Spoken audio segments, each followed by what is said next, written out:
बोल भगवान भोलेनाथ की जय। 18वां अध्याय। ऋषि बोले, हे सर्वथा वित्तम सूत जी, बंधन और मोक्ष क्या है। सूत जी कहने लगे, हे ऋषियों, मैं बंधन और मोक्ष के उपाय कहता हूँ, ध्यान से सुनिए। प्रकृति के 8 बंधनों के कारण ही आत्मा को जीव संज्ञा हुई है, इनसे छूटकर वह मुक्ति को पाता है। प्रकृति के आगे बुद्धि और बुद्धि के आगे गुणात्मक अहंकार और पंचतंत्र मात्र, यही सब 8 प्रकृतियां। इन्हीं 8 से यह देह है और इससे जो कुछ क्रिया हो रही है, इसी का नाम कर्म है। फिर कर्म से देह इस प्रकार बारंबार होते हैं। स्थूल, सूक्ष्म और कारण, ये 3 प्रकार के शरीर होते हैं। स्थूल व्यापार करता है, सूक्ष्म इंद्रियों का भोग करता है तथा कारण शरीर आत्मा के उपभोग के निमित्त है। कर्मों के द्वारा ही यह पाप पुण्य भोगता है और इन्हीं के से सुख दुख की प्राप्ति होती है। इस काल में यह जीव कर्म रूपी डोरे से बारंबार बंधकर कर्मों से तीनों शरीर सहित चक्रवत सदैव भ्रमता रहता है। दूर तो तब हो जब चक्रकर्ता का पूजन करे। 8 प्रकृति ही 8 चक्र हैं, शिव जी इनसे परे हैं, वही चक्रकर्ता हैं, वही 8 को वश में किए रहते हैं। वे शिव जी सर्वज्ञ, निष्प्रय और परिपूर्ण हैं। उन महेश को, अनंत शक्ति को वेद जानता है। उनकी प्रसन्नता के लिए शिव का ही पूजन करना चाहिए। जो मन, वचन, शरीर और धन से वे लिंग या भक्तजनों में शिव भावना करके उनकी पूजा करते हैं, उन पर महेश जो प्रकृति से परे शिव हैं, निसंदेह अवश्य प्रसन्न होते हैं। फिर तो प्रकृति पर्यंत संपूर्ण कर्म उसके वश में हो जाते हैं और तब उस प्रकार वह मुक्त और आत्मराम हो जाता है, क्योंकि तब उसका कर्मदेह भी उसके अपने वश में हो जाता है और उसका फिर शिवलोक में वास होता है। तब वह शाम के समीप हो जाता है और शिव की समानता को प्राप्त कर उनके महाप्रसाद के लाभ से उसकी बुद्धि अपने वश में हो जाती है। इस प्रकार शिव जी का मानस ऐश्वर्य बिना यंत्र के ही प्राप्त हो जाता है, जिससे सर्वज्ञता आदि ऐश्वर्य सब कुछ उन्हें प्राप्त होता है। उसी को वेद शास्त्रज्ञ सायुज्य मुक्ति भी कहते हैं। अतएव शिव जी को प्रसन्न करने के लिए शिव जी की पूजा करें, शिव की क्रिया, शिव का तप और शिव का जप करें जब तक सो न जावें। शिव के ही ज्ञान, ध्यान और नामादिक अभ्यास में लगा रहे और मृत्यु पर्यंत ऐसे ही समय व्यतीत करें। पहले कहे हुए मंत्रों द्वारा पुष्प चढ़ाकर शिव जी की अर्चना करें तो मंगल प्राप्त हो।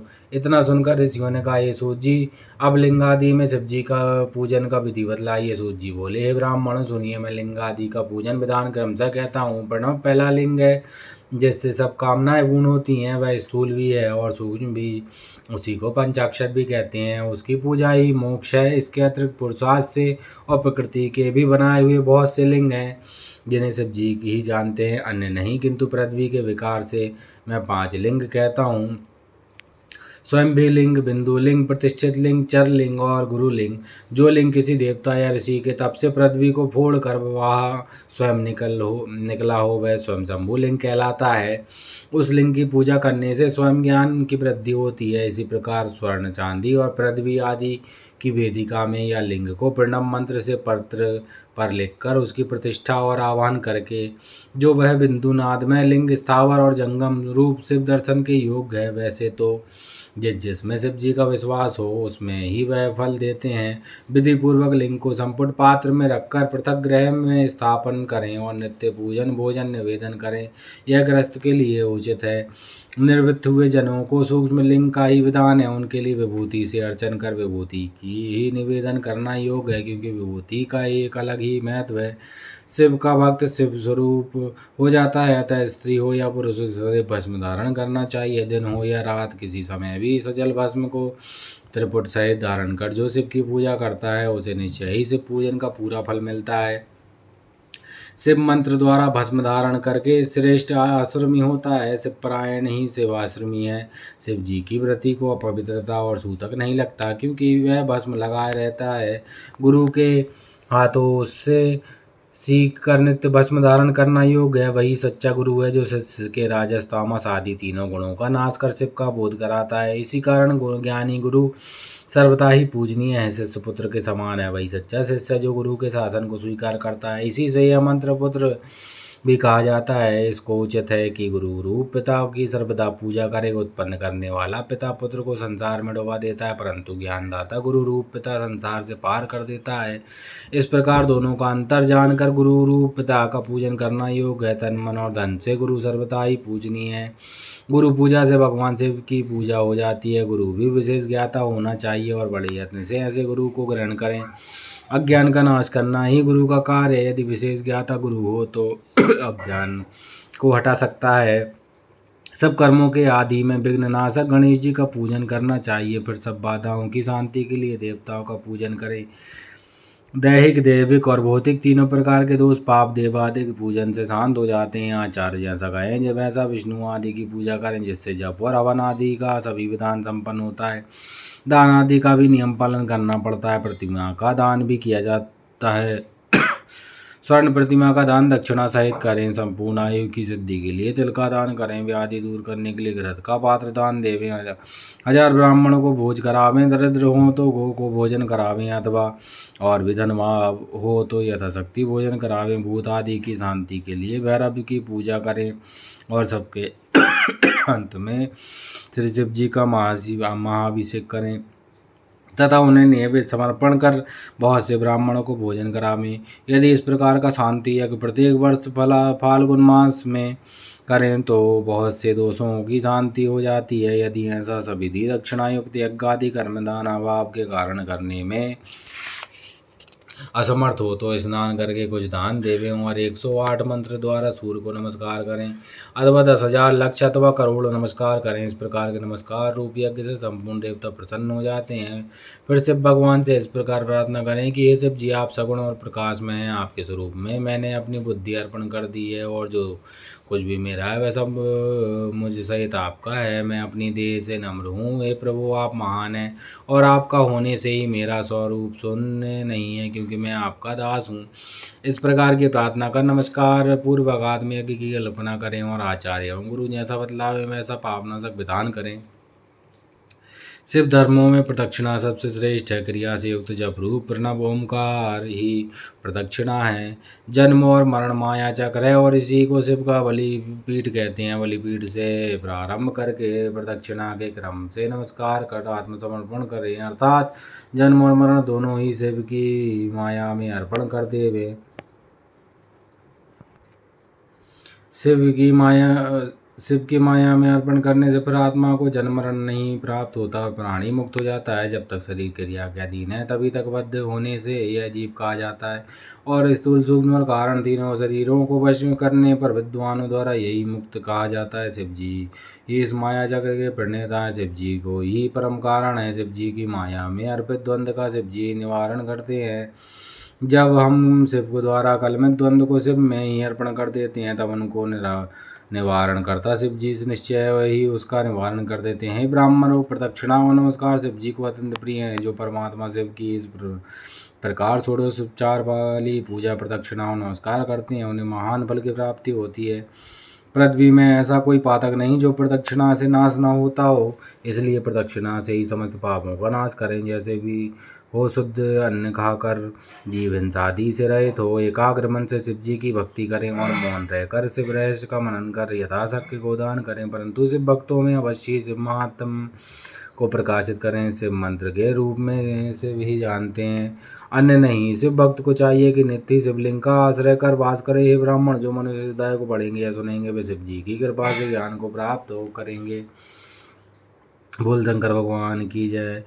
19वां अध्याय प्रारंभ। ऋषि बोले, हे सूत जी, आप चिरकाल तक जीवित रहे। आप धन्य हैं जो आपने शिवलिंग महिमा को हमें भली प्रकार समझाया है। क्यों ना हो आप शिव के परम भक्त हैं, अतः पार्थिव महेश्वर की जैसी महिमा आपने श्री व्यास जी से सुनी हो वह सब हम लोगों को सुनाइए। सूत जी बोले, हे ऋषियों, आप लोग सुने। मैं आपकी भक्ति तथा आदर से प्रसन्न होकर शिव के पार्थिव लिंग की महिमा का वर्णन करता हूँ। हे विप्रों, सब लिंगों में पार्थिव लिंग श्रेष्ठ है, जिसके पूजन से बहुत से लोग सिद्ध हो गए। ब्रह्मा विष्णु और कितने ही ऋषियों को पार्थिव लिंग के पूजन से मनोरथ पूर्ण हुए। देवता असुर मनुष्य गंधर्व सर्प राक्षस तथा और भी बहुत से शिवलिंग की पूजा कर परम सिद्धि को प्राप्त हुए। सतयुग में रत्न का, त्रेता में स्वर्ण का, द्वापर में पारे का और कलयुग में पार्थिव लिंग श्रेष्ठ है। पार्थिव मूर्ति के अनन्य पूजन तप से भी अधिक फल प्राप्त होता है। जैसे समस्त नदियों में गंगा जी श्रेष्ठ है, ऐसे ही सब लिंगों में पार्थिव लिंग श्रेष्ठ है। जैसे सब मंत्रों में ओंकार ही महान है, ऐसे ही सब लिंगों में पार्थिव श्रेष्ठ है।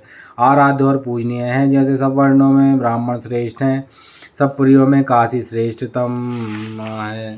जैसे ही सब व्रतों में शिवरात्रि श्रेष्ठ है, और जैसे शक्तियों में से भी शक्ति श्रेष्ठा परा मानी गई है, वैसे ही सब लिंगों में पार्थिव लिंग श्रेष्ठ है। पार्थिव लिंग की पूजा से बढ़कर किसी अन्य देवता की पूजा और तथा स्नान और दान अधिक नहीं है। पार्थिव का आराधना पवित्र, पूर्ण रूप और धन तथा आयु को बढ़ाने वाला है, तुष्टि पुष्टि व लक्ष्मी का देने वाला तथा कार्य का साधन करने वाला है। जो पार्थिव लिंग की सब वेदी का पूजन करता है, वह इसी लोक में धनवान और श्रीमान होकर अंत में रुद्रलोक को प्राप्त होता है। जो पार्थिव लिंग बनाकर शिव जी का जीवन पर्यंत पूजन करता है, वह शिवलोक का भागी होता है तथा असंख्य वर्षों तक वहाँ रहकर शिवलोक से लौट भरतखंड का राजा होता है। निष्काम भावना से जो नित्य पार्थिव लिंग का पूजन करता है, उसे सायुज्य मुक्ति प्राप्त होती है। परंतु जो ब्राह्मण होकर भी पार्थिव लिंग की पूजा नहीं करता, वह अत्यंत दारुण शूल नामक घोर नरक को प्राप्त होता है। लिंग के कई प्रकार हैं, रत्न, सुवर्ण, स्फटिक तथा पार्थिव पुष्पराग से उत्पन्न, किंतु कोई भी लिंग हो उसे अच्छी तरह बनाकर ही पूजें। यदि 20वां अध्याय श्री सूत जी बोले, अब वैदिक भक्तों के लिए पार्थिव पूजन का विधान कहते हैं, जो उन्हें मुक्ति को देने वाला वे सूत्रों की विधि से स्नान एवं विधि पूर्वक संध्या कर परब्रह्म यज्ञ कर पीछे तर्पण करें तथा संपूर्ण नित्य कर्मों को करके इसे स्मरण पूर्वक भस्म तथा रुद्राक्ष तो पहले ही धारण कर ले में, फिर भक्ति पूर्वक श्रेष्ठ पार्थिव लिंग की वेदोक्त विधि से भली प्रकार पूजन करें। किसी नदी के तट पर, पर्वत पर, जंगल में, शिवालय या पवित्र देश में पार्थिव पूजन करना उचित है। शुद्ध देश में उत्पन्न हुई मिट्टी को प्रयत्न से लाकर सावधान हो शिवलिंग की पूजा करनी चाहिए। मृतिका को जल से शुद्ध कर धीरे धीरे उसे के पिंड बनावें, फिर वेद मार्ग द्वारा सुंदर पार्थिव लिंग की रचना करें। नमः शिवाय इस मंत्र से पूजन सामग्री का शोधन करें। पुनः भूरिश इस मंत्र से क्षेत्र सिद्ध करें। आयुष्मान से जल का संस्कार करें। नमो नमस्ते रुद्र इस मंत्र से स्फटिक बंद करें। नमः शंभाय इस मंत्र से क्षेत्र की शुद्धि करें और नमः पूर्वक पंचामृत से प्रोक्षण करें। नमो नीलगिरिवाय इस मंत्र से लिंग की प्रतिष्ठा करें तथा एत रुद्राय मंत्र से भक्ति पूर्वक स्मरणीय आसन देवें। फिर मनो मनाहंताम इस मंत्र से आह्वान कर या तो रुद्र या मंत्र से उपदेश करें। यामीशुम इस मंत्र से जी का न्यास करें। अयोचितम इस मंत्र से प्रेम पूर्वक अधिवास करें तथा जोशी इस मंत्र द्वारा देवता का न्यास और असोयवर्षपति इससे उपसमर्पण करें। फिर नमोस्तु नीलगिरीवाय इस मंत्र से मनु द्वारा पद्म स्नान और रुद्र गायत्री से अर्ध देकर त्र्यंबकम मंत्र से आचमन करें। फिर दधि ग्रावणों इस मंत्र से दधि स्नान और गत्रवाय इस मंत्र द्वारा घर से स्नान करावें तथा प्रतिवाय इस मंत्र द्वारा दूध से स्नान करावें। इस प्रकार वेदोक्त विधि से जो बुद्धिमान शंकर जी की पूजन करता है, उसका शिव जी उत्तम फल देते हैं। हे ब्राह्मणों, इसकी एक और साधारण विधि भी है। शिव के नामों से ही पार्थिव लिंग की पूजा करें। मुनि श्रेष्ठों, जो पूजा सब कामनाओं को पूर्ण करने वाली है, उसे सुनिए। हर महेश्वर, शंभु, शूलपाणी, पिनाकधारी शिव, पशुपति महादेव इस क्रम से मृतिका लाकर उसे मिलावे। फिर प्रतिष्ठा और आवाहन कर स्नान, पूजन और क्षमा कराकर विसर्जन करें। ओम नमः शिवाय को भक्ति पूर्वक जपता हुआ शिव जी का ध्यान नित्य करता रहे। इस प्रकार गुरु के दिए हुए पंचाक्षरी मंत्र को विधि पूर्वक सर्वदा जपें। बुद्धिमान को उचित है कि नाना प्रकार से शतरुद्रीय का पाठ करता रहे। तदंतर हाथ में अक्षत और पुष्प लेकर भक्ति से प्रसन्नचित हो इस प्रकार शंकर भगवान की प्रार्थना करे। हे मृड, आपको गुणों को जानने वाला, आपके चित लगाने वाला मैं आपका हूँ। एक प्रधान है भूतनाथ, ऐसा जानकर मुझ में प्रसन्न हुई है। शंकर जी, अज्ञान से अथवा ज्ञान से मैंने जो कुछ भी आपका पूजन दान किया है, वह आपकी कृपा से सफल हो। हे गौरीश, मैं तो महापापी हूँ और आप महापवित्र हैं। ऐसा जानकर आपकी जैसी इच्छा हो वैसा करें। वेद पुराण सिद्धांत तथा नाना प्रकार के ऋषियों द्वारा भी आप नहीं जान पाए, फिर हे महादेव, मैं तो कैसे जान सकता हूँ? आप जैसे हैं वैसे ही हैं। हे महेश्वर, मैं सर्वभाव से आपका ही हूँ। हे महेश्वर, आप मेरी रक्षा कीजिए, मुझ पर प्रसन्न होइए। इस प्रकार शिव जी के ऊपर हाथ में लिए उन पुष्पों और अक्षतों को चढ़ावें। फिर साष्टांग दंडवत करें। विद्वान पुरुष यथोक्त विधि से प्रदक्षिणा करें। फिर श्रद्धापूर्वक स्तुति द्वारा देवेश का स्तमन करें। फिर गले से शुद्ध निकाल कर पवित्र हुआ नम्रतापूर्वक प्रणाम करें और सादर पूजन विसर्जन करें। हे मुनि शार्दुल, इस प्रकार साविध प्रार्थिक पूजन से भक्त को भुक्ति मुक्ति और भक्ति प्राप्त होती है। शिव जी का ऐसा भक्त अपनी सब कामनाओं को प्राप्त करता है। इस उत्तम आख्यान से आयु आरोग्य स्वर्ग तथा पुत्र पौत्र आदि का सुख प्राप्त होता है।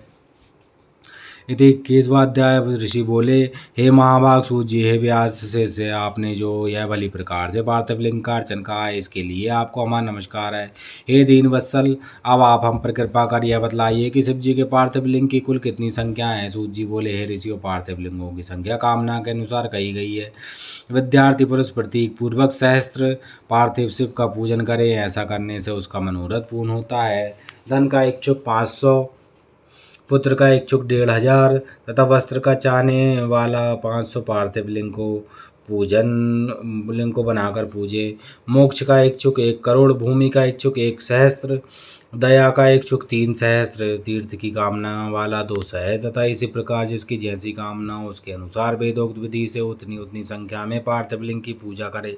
पार्थिव की पूजा करोड़ों यज्ञ का फल देने वाली है तथा कामार्थी मनुष्य को भक्ति और मुक्ति देने वाली है।